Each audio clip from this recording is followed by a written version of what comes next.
Okay,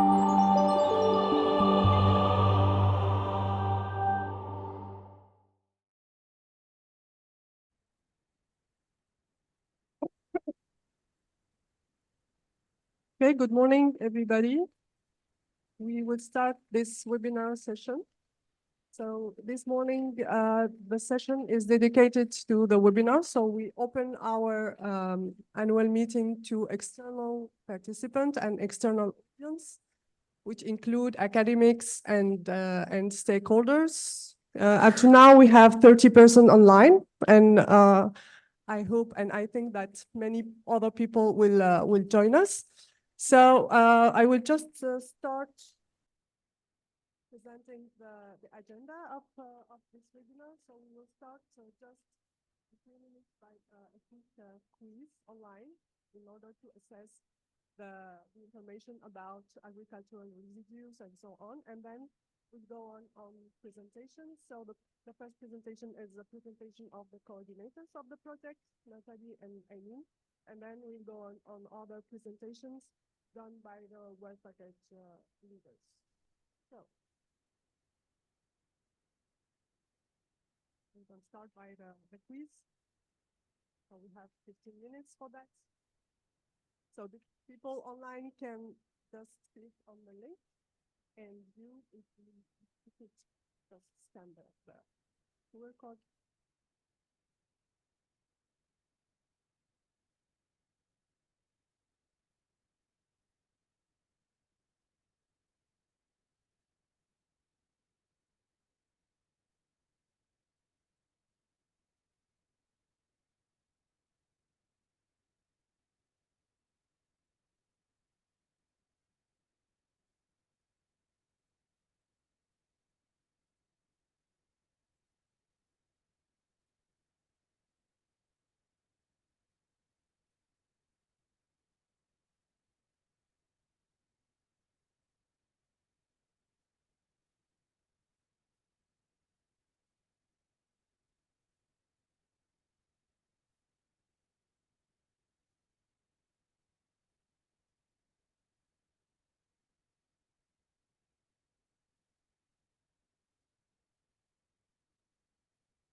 The results of the vote and the answers to the questions will be displayed at the end of the session.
Next question.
Last question.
Okay, thank you for your answers to these questions at the end of the session. And now we go. So we start by the presentation of the project coordinators, Nathalie Gontard and Aimee Shi. 20-minute presentation and 10-minute question.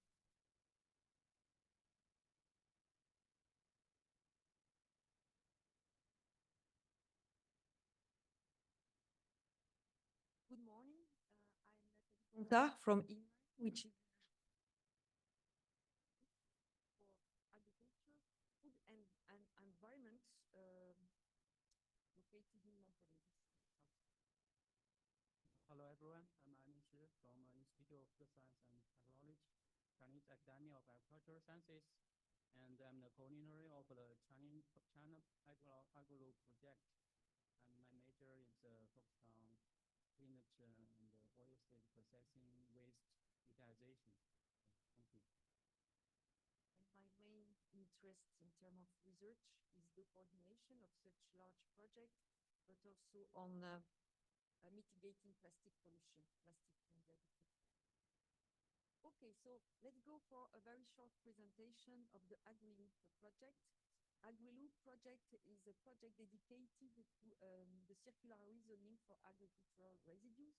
The full real title is pushing the frontier of circular agriculture by converting residues into novel economic, social, and environmental opportunities. Yeah, exactly. Thank you. Thank you very much. And this project, as we just understood, is co-coordinated at the European and Chinese level. This is also co-financed at the PHA. So just to give you a very short introduction about the overall reasoning of the project, how the project was born. You know that we have used for a very long time natural and renewable resources for the production of food, energy, materials, and chemicals. And all have enabled some, of course, increase our well-being. But all the materials we used were naturally integrated into natural, biological, and geochemical cycle of all the materials we were using. So up to this level, no issue occurred because these cycles are stabilizing our ecosystem. Then we start using oil, and oil for the production, still for increasing our well-being. And then we use oil for the production of energy, plastic, fertilizer, and other chemicals. But then some issue started because of the emission and the accumulation of different waste, starting with the greenhouse gases in our environments, leading to global warming, but also of many other products, such as micro and nanoparticles with major contamination issue, jeopardizing our well-being, that this product we're supposed to increase. So this is where the AgriLoop reasoning starts. We decided to focus on unused residues because with food crops, about half is used, but the other half is not used. It goes back directly to the field, and the idea is not to stop this feedback to the field, but to use these resources during different cycles before letting them going back to this natural cycle. And the objective is to produce bioenergy, biofertilizer, and biomaterials to substitute oil-based equivalents. And but the objective is really to be sure that all these developed products will be able to reintegrate the naturally existing cycle that are stabilizing our ecosystem. And this is where we start the reasoning on circular bioeconomy of agricultural residues, with the overall objective to build biorefinery. So how do we do such a huge things? Such a nice things. So of course, the first trick are people, are you people, the AgriLoop people. We are many people working on the project, and behind these people, here they are, there is many academic organizations and companies also. We are 35 exactly partners, which is a huge consortium. And these partners are coming from different parts of the world. Yeah, they have actually 35 partners from EU and China, and also two from non-EU, Switzerland and the UK. And totally, we have about 22 from Euro, 13 from China, and most of them is from Beijing, Shandong, Sichuan, and Wuhan. Yeah, this is the main international consortium. And besides, here we have the culinary from EU and China. This is Professor Natalie Guta from ERA, Montpellier.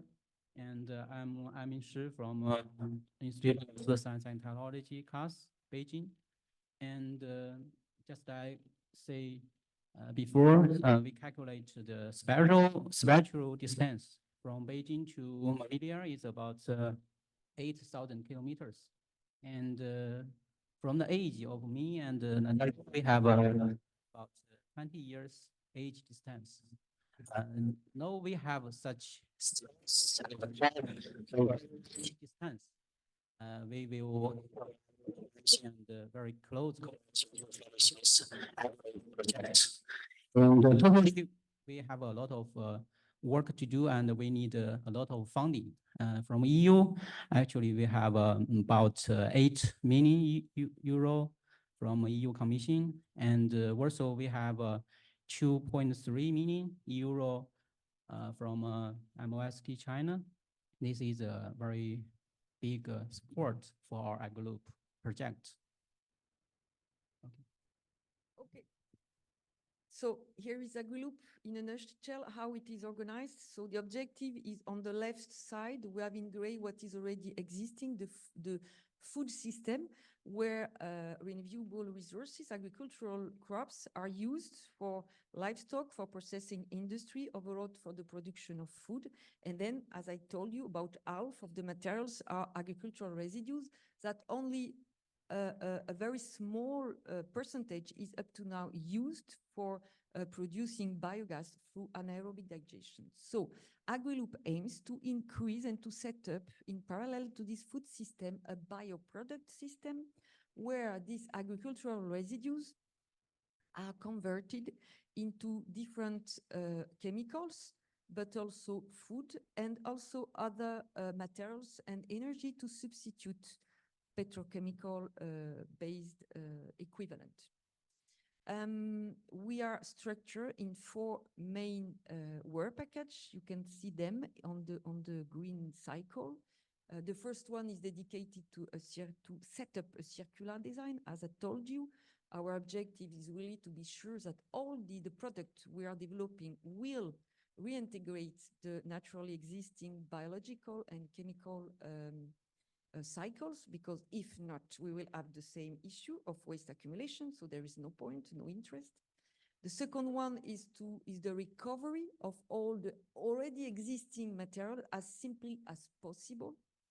Added value substance already existing in agricultural residues. The third one is the bioconversion because using biology, microbiology, we can have huge potentiality to transform these agricultural residues.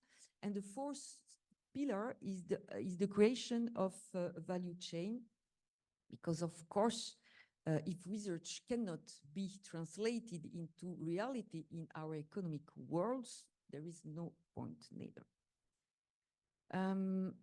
So I would like just to remind the key objective of this project. The first one is to find the relationship between China and the European Union. This is the most important one.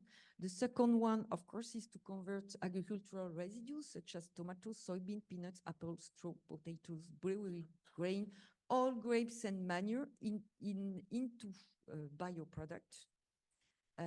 All these materials depending, of course, some of them are really specific to the European Union, other to the China, and other another objective is to develop this new bioproduct and bioprocess for the production of the final product, which are plant and microbial proteins, biopolyesters, and also bio-based chemicals. And one important point is to apply what we call a safe and sustainable by design approach for both process and product development, with the objective to avoid or minimize harmful impacts This is very important. And of course, demonstrate this innovative and the innovative and sustainable characters of the developed value chain, and to achieve several environmental, societal, and economic impact. So here, in a few words, we are using different type of agricultural residues feedstock. As I told you, some of them are very specific to China, other to EU, other are common. We are developing biological process for the pre-treatment, for mild extraction, for microbial conversion, but also post-treatment. All these bioprocess are, I would say, supported with predictive tools and model in order to produce these bioproducts, which are mainly protein, biopolyester, and bioactive substance. And here there is a very an important focus given to the relationship between the structure and the functionalities of all this product. And of course, then all these development are supported for sustainability and society benefit with a close relationship with stakeholders and specific attention to the contaminant also, but also to the environmental performance, to business concept, etc., etc. And then you will have some very specific example. I would like just to insist on one point, is that AgriLoop is set up, AgriLoop bases are set up on agricultural disciplinary interfaces, and these interfaces are designed to secure society uptake, but also long-term impact, targeted long-term impact, which means that all the development about circular economy to understand, to model, to guide, and to optimize the flow of knowledge, feedstock, intermediate, end product, biological and chemical contaminant, environmental and emission, nutrients, etc., are designed to early guide the development of the conversion technology. Then in a second step of the project, we will have, of course, the feedback related to upscaling. And this aspect of early guidance is like a challenge because it's very difficult. Why? Because we have two different sciences, type of sciences with two different languages, and we need to take times to understand each other, which is not always really easy. Here are the expected output, just for you to keep in mind the structure of the project, with the first work package dedicated to the management of circularity, where a safe and sustainable by design approach will be developed, where we will study the contaminant pathway, the environmental and social performance, business model also, and overall how we can build such cascading approach. On the work package 2, with the objective to recover the native functionality of already existing substances as they are within the agricultural residues.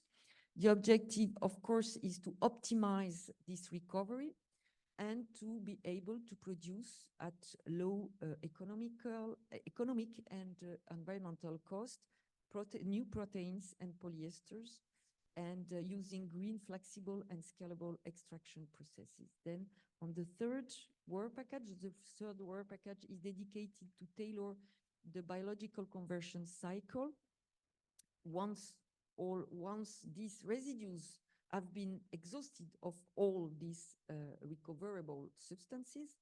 And so we have three main pillars on this work package 3.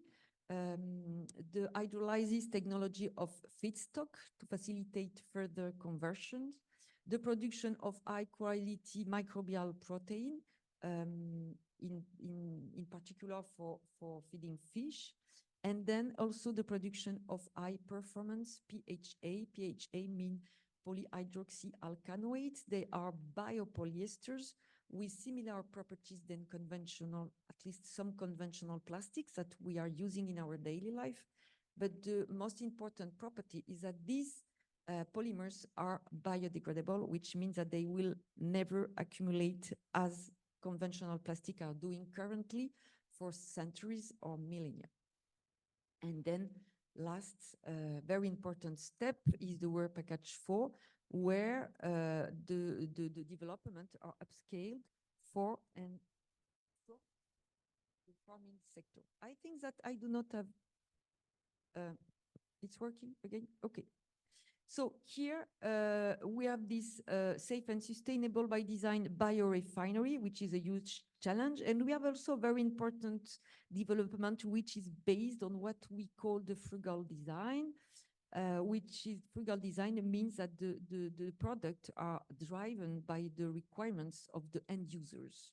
We are not only trying to mimic petrochemical alternative using benchmark, but we are trying to restart from the requirement of end users to increase our creativity.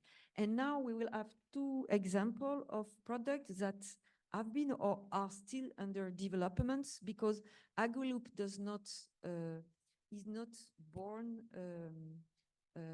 AgriLoop concept is not born with this project. We've had all together many previous projects, okay, to arrive to this level.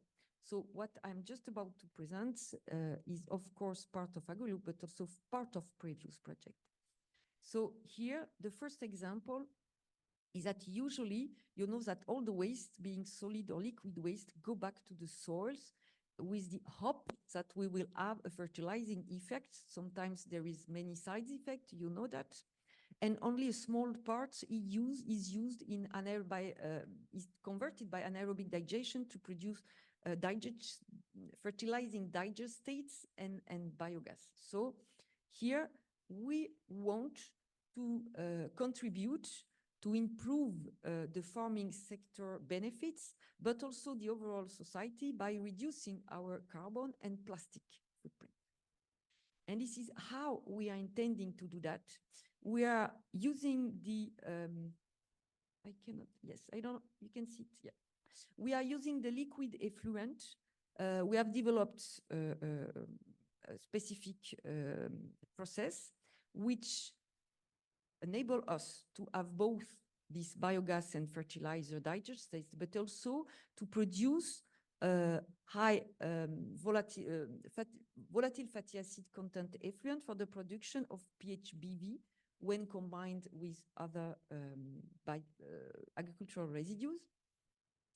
And this PHBV, PHA, are then mixed with solid wastes that are transformed, converted with very simple grinding into lignocellulosic rich fillers. Both are mixed using compounding and shaping. We use conventional process and technology that are used for conventional petrochemical plastics as close as possible.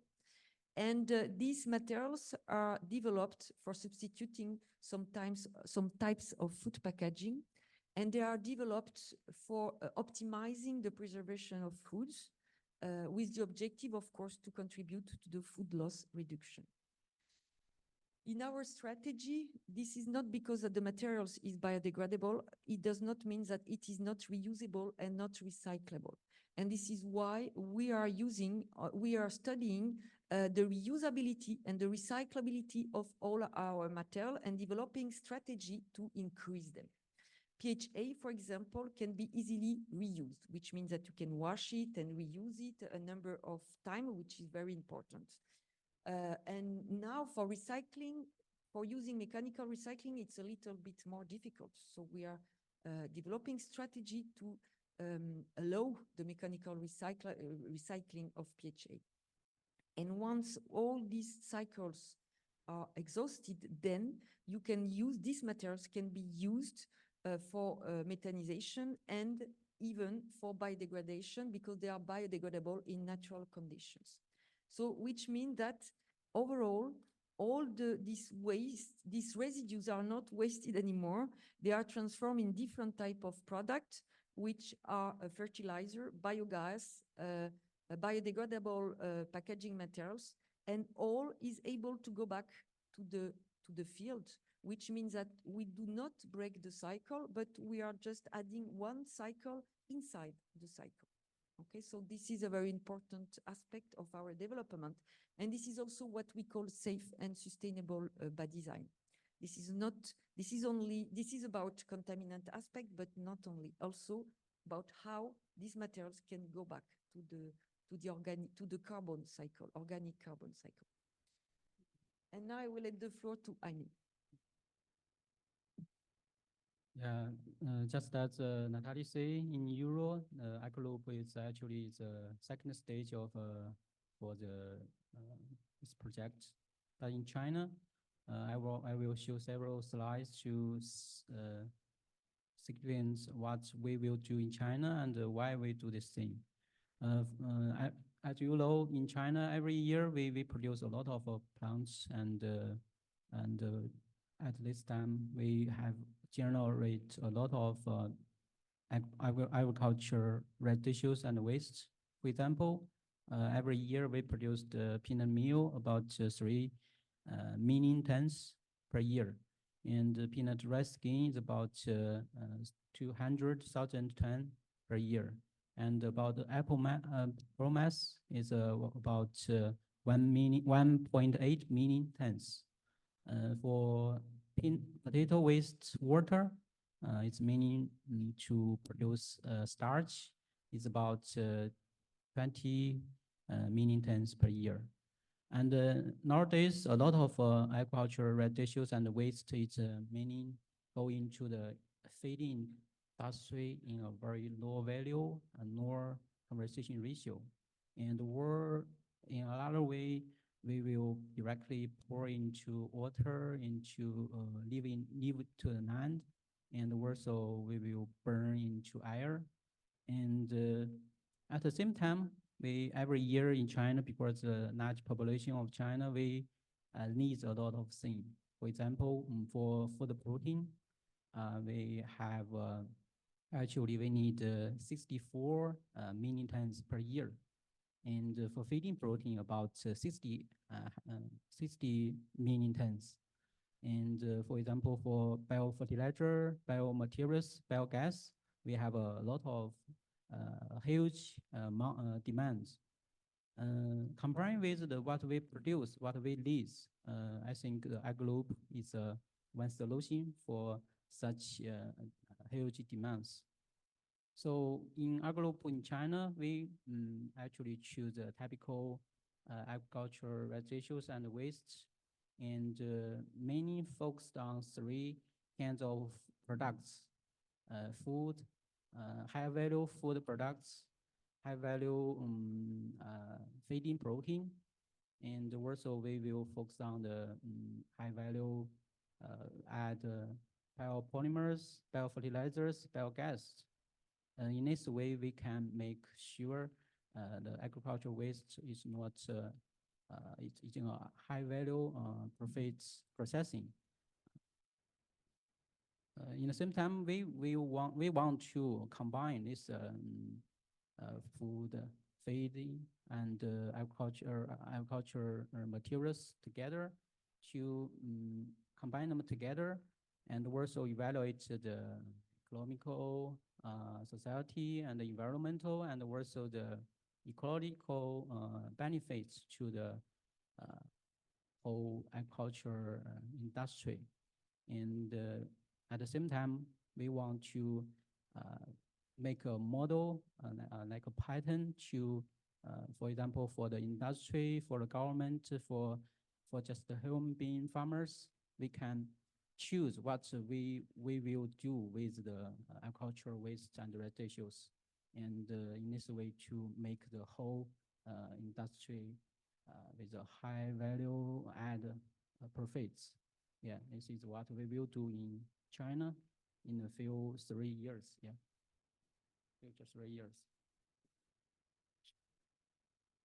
Okay, so thank you very much for your attention, and now it's time for questions.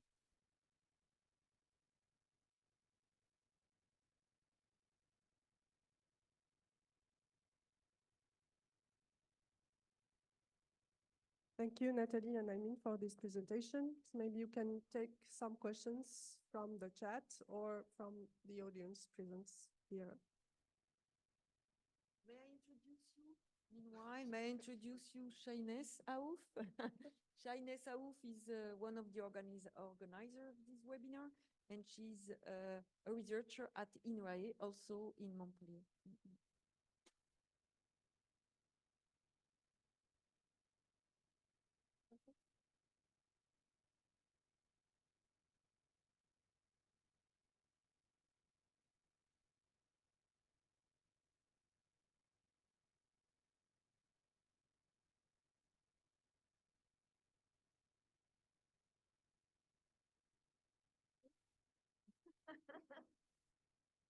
Who wants to ask a question? If you don't, I will. Be careful. I will take one and ask you, what are you doing in this? Okay, I can start? Let me start. Okay. I will take one of you by chance in the middle, and I will ask you what you are doing in this project. And I see a young woman, Christina. Maybe you could explain us what are you doing in this project? Can you explain? Yes. What do you plan to bring to the society? Which benefit? So, good morning, everyone. Maybe you can come here because there is the time. Hello. Hi, good morning, everyone. My name is Cristina Silva Prada. I work at the New University of Lisbon in the Institute of Technology, Chemistry, and Biology. It's a complex name. And at this moment, I was just trying to listen, Natalie and Amin, and trying to understand their own vision of the project. So I'm co-leading work package 2, and I'm going to present shortly our view and our contribution to the project. Specifically, my own motivation to be here is I believe in the value, in the intrinsic value of agri-residues, and I believe that there are sufficient knowledge and technologies available to actually convert these into other value chemicals and materials. And it's very appealing, this idea that we can do this in a partnership that joins China and Europe, because we are dealing with the same challenge and the same level of pollution and demands and needs, but at the same time, we are producing different agri-residues. So I'm pretty sure that this collaboration will stimulate some creative options and will diversify the type of products that we will be giving. And I'm not going to say more, otherwise I spoil my entire presentation. Thank you very much, Christina. Maybe someone else, if there is no question still. Alice, for example, can you give us a few words about what you are doing in the project, why you are in the project? If you agree, if you could come, maybe it's, yeah, it's possible? Yes, because in the chat I cannot hear you about that. I think that Hélène have a question also. Okay. Hi, everyone. So I'm working on work package 1 and work package 4. For work package 1, I was involved with other partners to try to estimate the potential of residues in Europe. So it was very interesting to discover that we have such potential. I was also involved with EcoCEP partner to try to get early stakeholder preferences for bioplastic and also for feed production, feed alternative, and so we are very impatient to do a second round of interview with stakeholders in Europe and try to be able to answer to their needs. So that's it. I mean, thank you very much. Still no questions, so I will go on. Yes, Hélène, you have a question? Yes, I have a question. So you presented the common objective from the European side and the Chinese side in terms of conversion of agro-residues. And I have a question regarding the differences that you can be faced in approaches, methodologies, and so on to reach this common objective? I mean, what is, according to you, our main difference? I just say several words. I didn't. We have 20 years. I think it's how to manage the project in Europe and China is quite different actually. Most of the project in China we focused on the scientific part, but for EU side you have a lot of insights to how to benefit the social society, something like that. But in China, we mainly focused on the scientific part. This is quite a difference.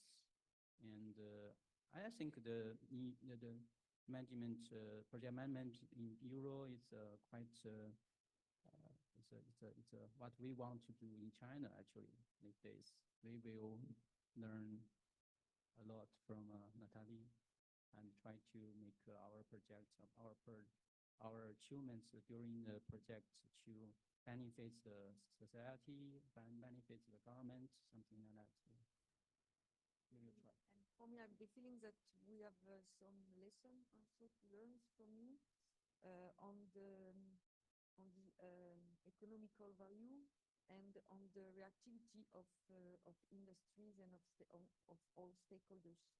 I have the feeling that you are far better than us to motivate all stakeholders to be part of your research. So I think that this is something we will learn also from you.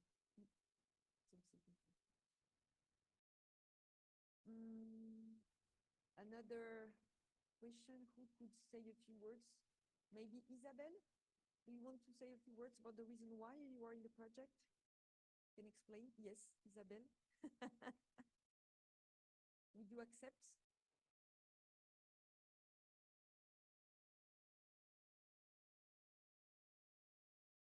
I'm in the project because I'm not in your field. I'm a toxicologist, Yeah. so I'm interested in toxicity of contaminant. But I think it's really important to do circular economy and to reuse some material. But I think it's also very important to know that the reused material will be safe both for human and for animal. Good, thank you. Who wants? Ah, okay, thank you. Who wants? I don't know who wants. On the back here? Yes. Miguel. Just a few words.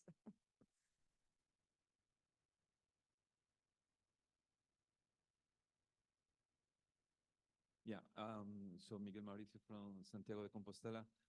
We participate in this project because we believe that through mathematical modeling, we can help all those who are carrying out this challenge of developing the new biorefineries, but pinpointing the solutions that are more likely to succeed in a cost-effective way, but also in an environmentally friendly way. And that with all this accompanying this technology development, so we can make the goal of these new refineries more likely.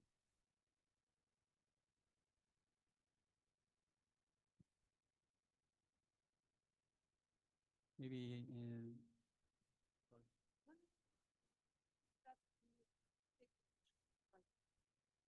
actually this time for the annual meeting, we have 10 Chinese colleagues come from China, and I will invite some, maybe Professor Hu Hui, say some words. Yes, say some words of what you are. Thank you. Institute of Food Science and Technology, same as I'm in the work package 2, focus on utilization of peanut processing product.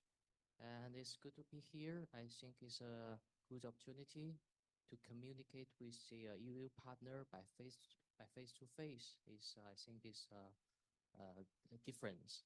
We tried online. So the Chinese project just started at October next year.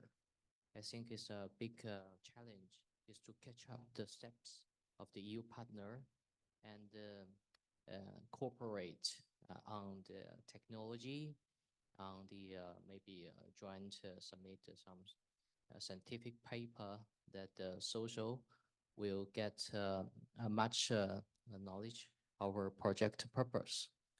And I'm just really looking, because the annual meeting for the next year will be held in China. And I'm just really looking forward to see you guys in China. Yeah, thank you.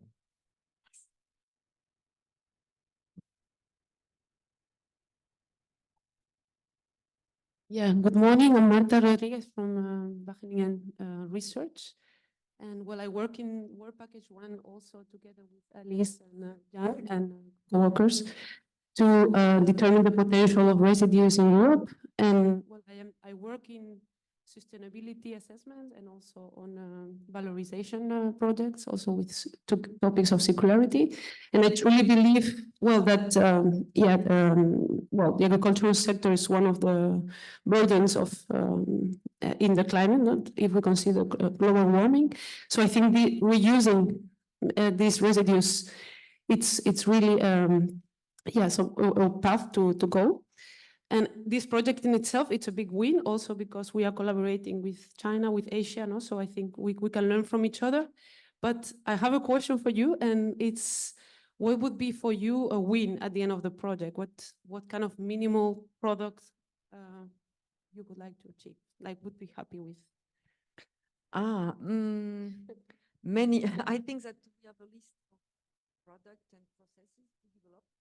You know that science is just one shot, is never one shot, which means that, as I explained, we had many projects before, and we will have many projects after. So they are, what I'm expecting from you are progresses in each area we are studying. And above all, what I am expecting, and this is the reason why, the main reason why I'm here today, is to create a human link between to set up like a network of scientists, but first human beings. So for you to create links and to find some pleasure and motivation to work, because when we work with pleasure, we work better, of course. So for me, this is really the most important part. And this is especially important for you young people, because young researcher, because you have the full life of research in front of you, and you will be able to make great things from what we are doing today. I hope so. So this is my main hope from the project. Actually, I think the Natalia and me is an example for young people and old people. And yeah, this is unique. Yes. Thank you.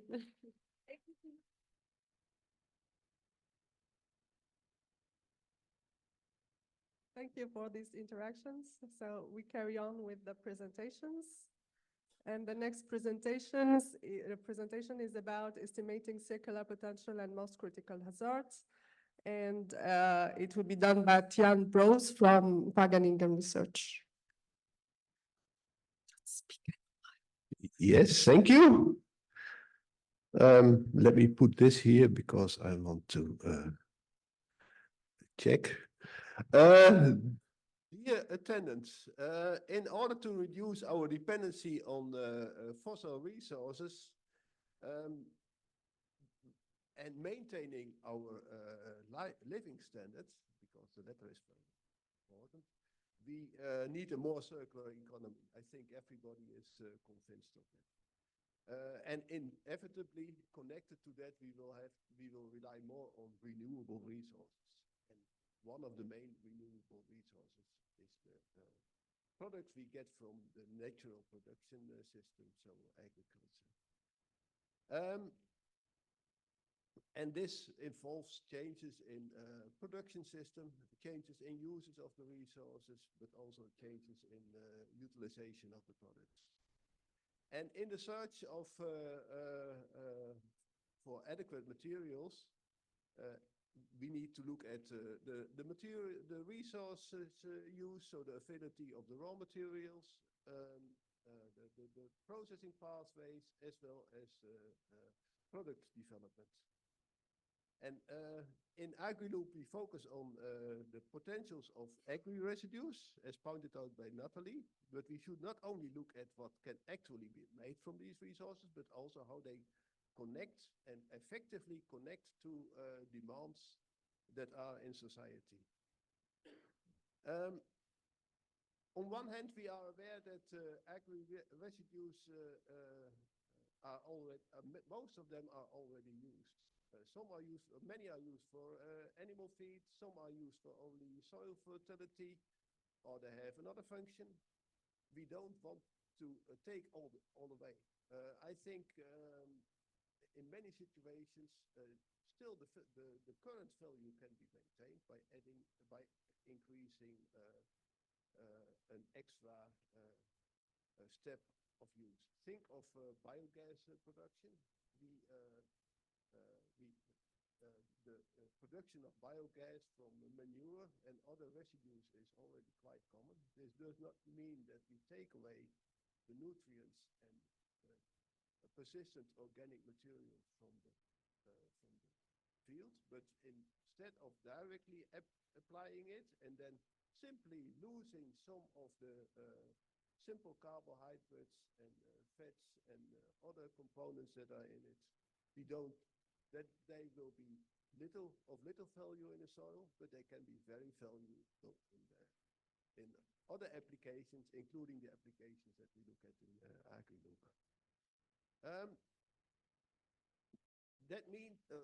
This also means that for successful development, we have to make the right choices. This is not only making right choices from the perspective of what agri-residues could bring, but also from the perspective how you connect it to the end user.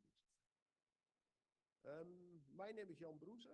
What I will present here is just an overview of method, an approach, and some data on agri-residues availability and their potential conversion to biopolymers, proteins, and other products.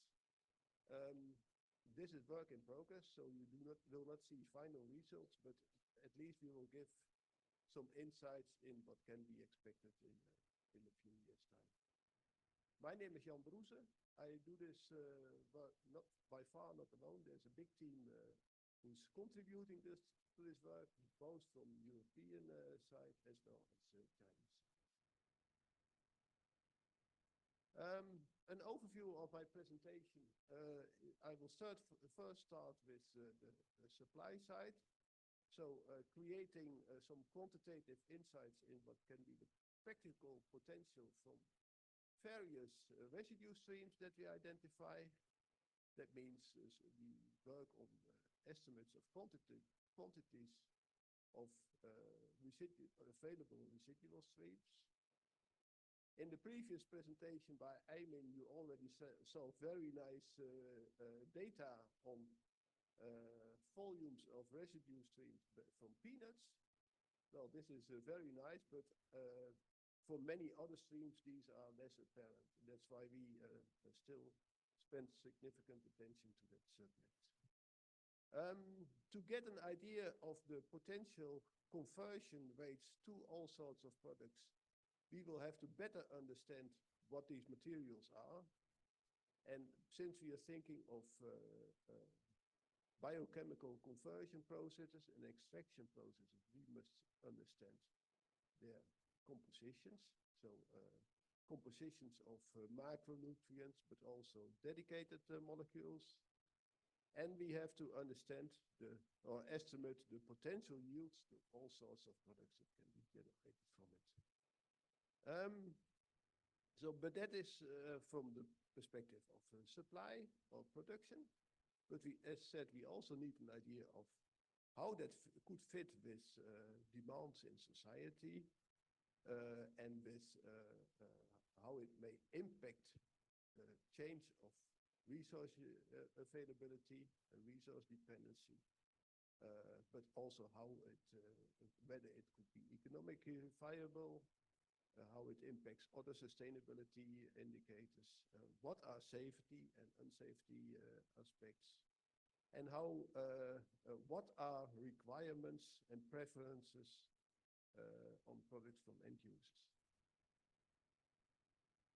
I start with the first subject of the supply side estimates. So we have developed an approach to estimate production potentials from agri-residual streams. I'm a mathematician, so I always like to add some formulas in my presentations. It's not necessary to completely try to understand or whatever with the formula. It's just an explanation. We want to estimate yields to biopolymers, proteins, or other products from a residue stream. And we try to simplify that by just estimating the conversion ratios and extraction ratios. That's what the formula says. And if we multiply that by with the volume of the total residue stream, could be the volume generated in a country or in a region, or the volume available in at a certain factory, whatever. But then you come to some estimate of what could be the total volume of that residue stream.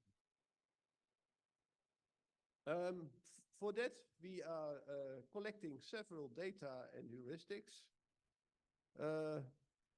We collect volumes of residue streams. In AgriLoop, we have identified a number of preference residue streams. Some of the compositional information, and some heuristics, some formulas from which we can estimate the yields to products. I start with the first point.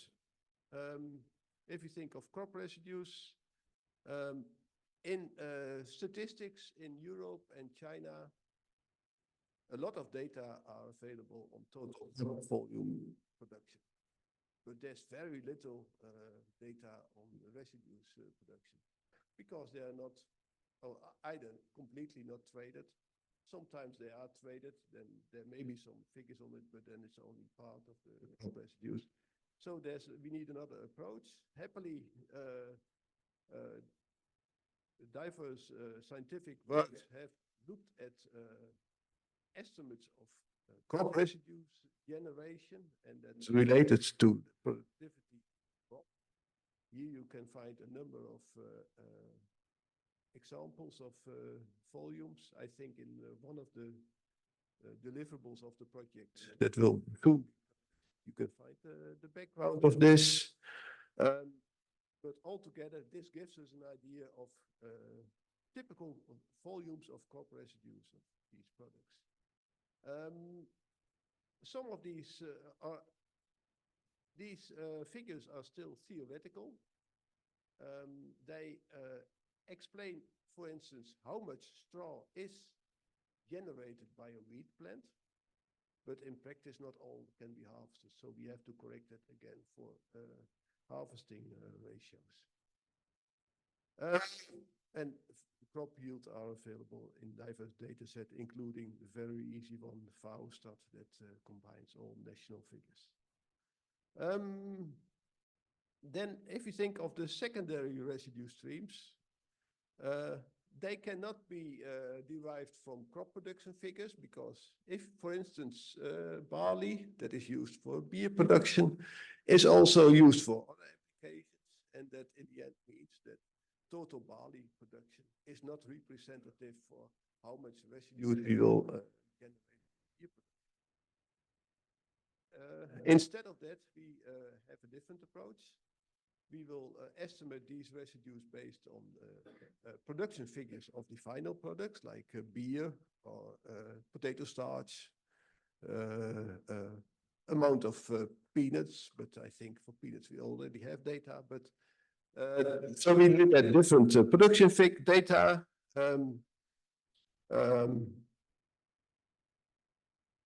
European and hopefully also Chinese statistics give quite good insights in the production of these final products per country. So that's already a good start to get estimates of these residues volumes. Unhappily, the data sets are not complete, but we will have to think of a way how to deal with that.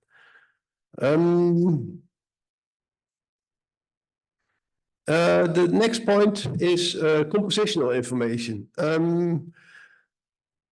There are a lot of data sets available, amongst which Wikipedia.org, which has been developed by NRAE. So that's also more or less by one of the partners. We are very happy about that. We discovered that a lot of these data are incomplete. Very often the data sets have been developed for the purpose of the current use. And that means that products that are not considered a nutritional feed, for that there are no data on sugar and starch content. So we have to complement these data with other data from scientific literature, and happily we gradually have more or less a complete list of compositional information, and this gives us a basis in situations where especially the nutritional components are relevant to make practical estimates. What we have so far are the macronutrient composition. What we have to extend this is with all sorts of other interesting molecules that will also be further exploited in this project. So next is the heuristics for bioconversion and extraction processes. For this, from other diverse work, we already have good estimates or good formulas for predicting the current and the common bio applications like energy and fuels production, and some rough estimates for some bioplastics. But these will be extended based on progress in the technical research within this project to make estimates for the more advanced products we work on. So that is more or less how we approach the potentials of production of biopolymers and proteins. Next, we look a bit from the other perspective, or from the non-supply perspectives. And I have named here a number of issues. I will not address them all, but I want to briefly assess how we look at hazards. We think of microbial contaminants that may exist in all sorts of residue streams. We think of mycotoxins that may happen on the system. There may be many chemicals on the skins of the products. This is all work in progress, but I think we should look, at least have an open perspective on how these compounds may end in final products that we work on. So some may end in residue streams and some may end in the product system. But it is, I think, essential to end with safe products.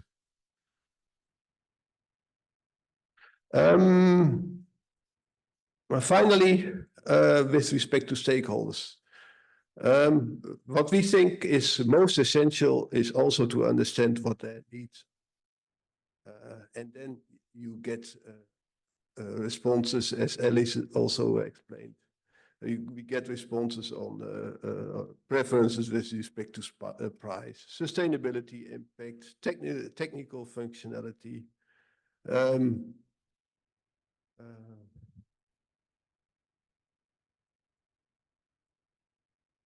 But if you think of their preferences, if you just ask the question to stakeholders, they will answer the questions from the current perspective. But things may change. Yesterday I heard a very nice example of Natalie. She explains that if you, a few years back, you would ask a retailer whether they like opaque plastics for their products, then they would say no. In that situation, when just the simple plastics are accepted, they still prefer the fossil plastics. But now, when fossil plastics are partly banned, you see a shift towards paper packaging, and paper packaging is completely intransparent. So that means that changes from the legal system may change the preference by a party, and consequently there will be a completely new setting where I think bio-based solutions will have a much more opportunities.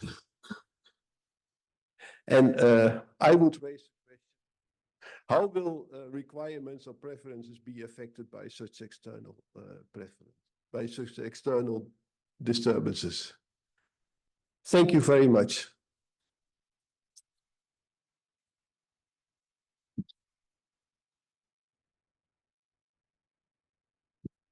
Thank you, Jan, for this interesting presentation. We have time for 2-3 questions.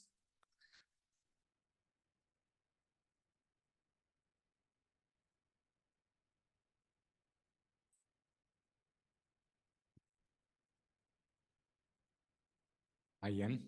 Hi, Mauro Mauro. Maione from the advisory board of AgriLoop.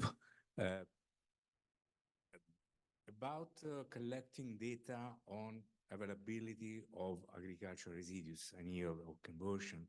This is, of course, really important. The whole work package, in my view, is really important for the project. I wonder whether you will consider in any way that these residues can be more or less dense in area and have a seasonality and have alternative uses. Yeah. So this would change dramatically the picture at country level or at EU or China level. So do you have any specific activity planned for this? At least we have a certain view on that.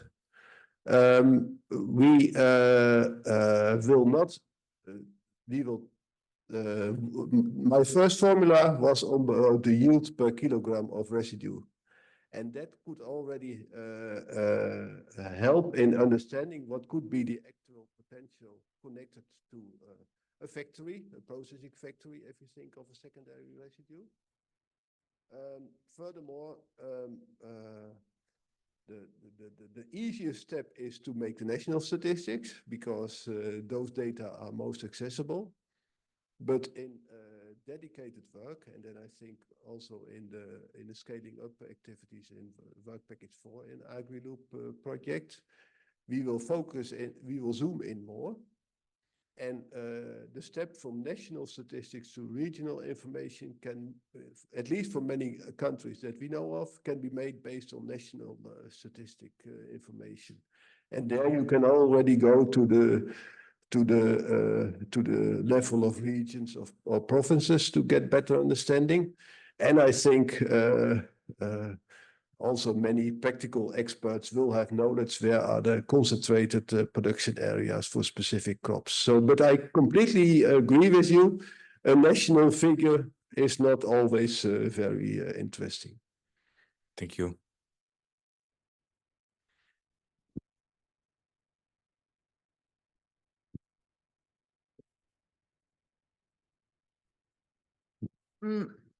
Yeah, okay. I'm wondering, we have always the feeling to restart from scratch.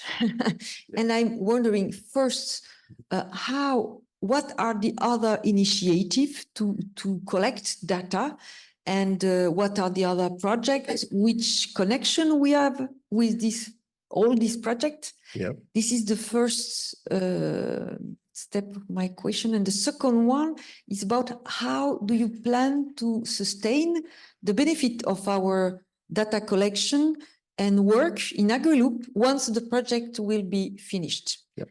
Because with this European project, in Yep. fact, we always have the feeling to restart. So Yep. not really in our case, because we have many projects. Okay, so this Yep. is not the first one. Yep. But if we do not restart more or less the same, Yep. how will we sustain the Yep. benefit of all these works? Very good questions. I totally agree that we should build on something instead of doing something once and then doing it, restarting again. I don't know the exact names, but we are collecting data also from diverse other European projects. These projects, some of the data I got from colleagues who were involved. These projects are mainly aimed at the straw. For instance, they only focus on straw or on dedicated agricultural residues that are not the first candidates for conversion of sugars and starch, and therefore their scope was a bit limited. We make this broader.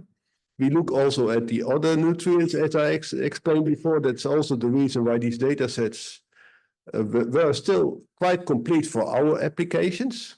So we built more or less further on that.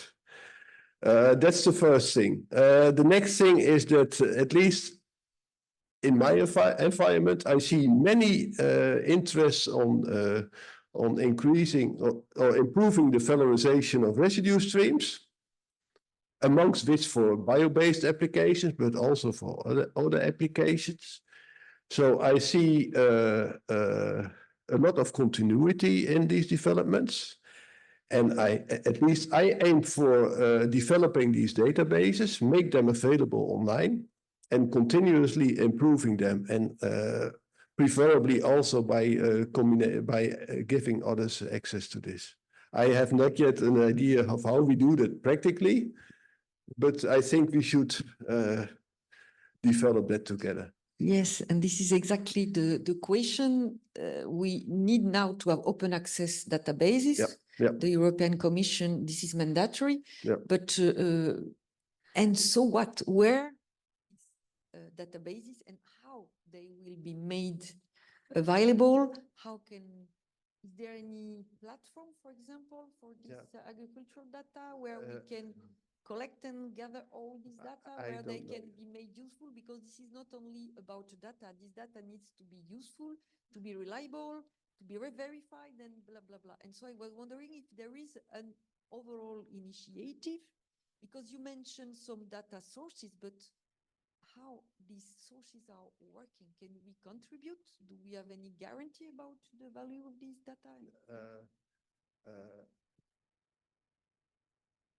Well, that's a very good question. At least I mentioned one of the things I mentioned is Feedipedia. I also use data from the Dutch organization for animal feed. Both have a scientific background, so they're both developed by scientific institutes. Feedipedia is also referencing each data table to scientific reference. I cannot guarantee that I checked that they are all correct, but since they are from a scientific organization, I trust that they are reliable. I have not yet thought of a strategy how we can keep this as an online system. I don't want to connect it only to my organization because it's a joint product, and that is one of the challenges. So we will have to think of that in the coming year. Thanks.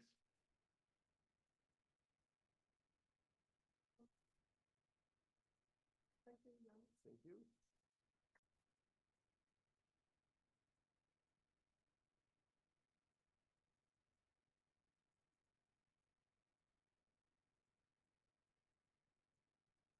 So we continue with the presentation of Cristina Pereira from the ITQB of University of Portugal. University of Portugal, it just scale up. It's New University of Lisbon. Lisbon. Shine, don't go away. Where is Annalisa? Annalisa, can you stand up? And I want Yui to stand up and also Ami. So Annalisa is the coordinator of work. Okay. Just stand up for people to, or come here so that people, I don't know, where is the camera? Okay. So Annalisa is the coordinator of our working group. Me and Shine are the co-coordinators from the European part. Hui is the coordinator from the Chinese part, and Ami is the co-coordinator. So a lot of people. I don't know the difference of our ages, so I'm not going to emphasize that. Okay. We don't want to know, isn't it? So we prepared collectively a presentation. I'm going to have the privilege and responsibility to share that with you. We have done something very different from John. So essentially what we want to show is how we look to AgriLoop projects and what we expect from AgriLoop projects and what we want to give to AgriLoop projects and why we think we are not being silly in what we are promising. Okay, so this is the drill. Thank you so much.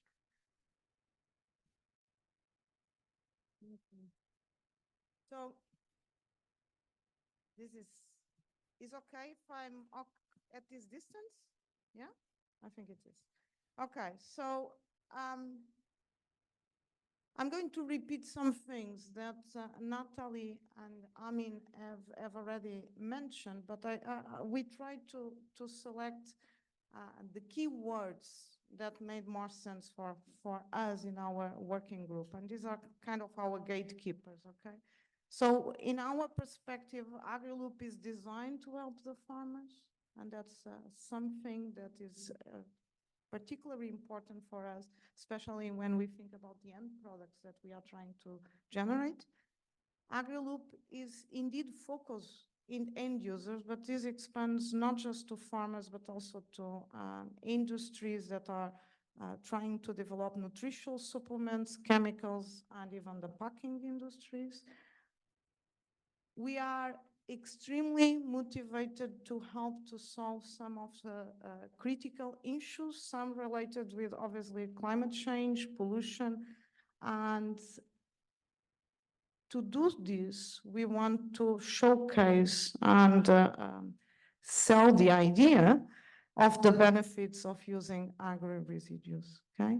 And we are truly driven to promote these bio-based products as something that makes sense, social sense to be utilized, okay?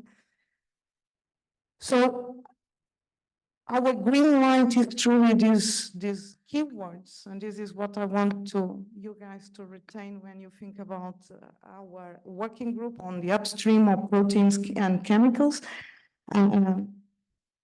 Driven to bio-based products designed to help focus to diverse end users and motivate to solve pressing problems, okay? Giving more details on our strategy, and I think many of these things were referred today also. So obviously at level of the inputs, our key driving forces will be the fact that we want to have a safe and sustainable by design processes. We want to guarantee that whatever we develop, we can set up in an integrated and flexible way through green process, not only at the pre-treatment level, but also at the extraction level, and that we focus on process that we can upscale, okay?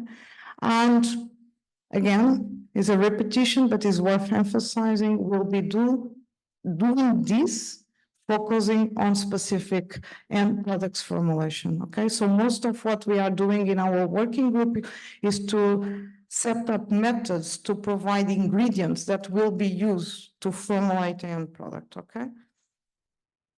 So if I now give you more details, and this is not a surprise, our input is agri residues, and I think Natalie mentioned all the ones that we are going to focus on are preferentially used in Europe, others will be in the Chinese part.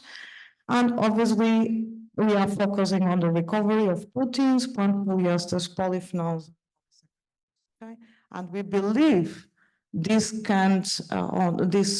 target compounds have intrinsic value. Okay?